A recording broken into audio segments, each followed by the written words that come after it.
প্রথমবারের মতো শান্তি পুরস্কার চালু করতে যাচ্ছে ফিফা। যুক্তরাষ্ট্র বিজনেস ফোরামের কনফারেন্স শেষে ঘোষণা দিয়েছে বিশ্ব ফুটবলের অভিভাবক এই সংস্থা, যা পেতে পারেন মার্কিন প্রেসিডেন্ট ডোনাল্ড ট্রাম্প।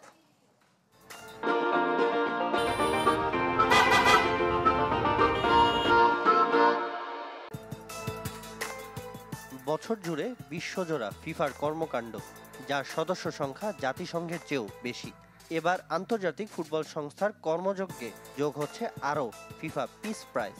অনেকটা নোবেল পুরস্কারের আদলে শান্তিতে অবদানের জন্য ব্যক্তি কিংবা সংগঠনকে পুরস্কৃত করবে ফুটবলের এই অভিভাবক সংস্থা।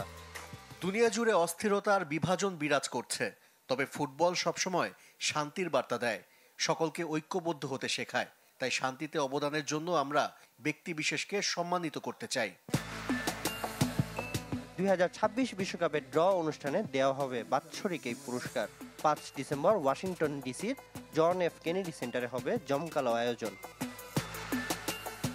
অনেকেই দুয়ে দুয়ে 4 মেলানোর চেষ্টা করছেন।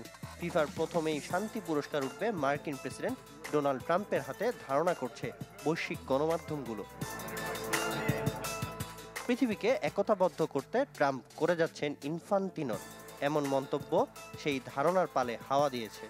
এছাড়াও ফিফার $100 মিলিয়ন টিকিট বিক্রির প্রজেক্টে কাজ করছেন ট্রাম্পের মেয়ে ইভাঙ্কা ট্রাম্প।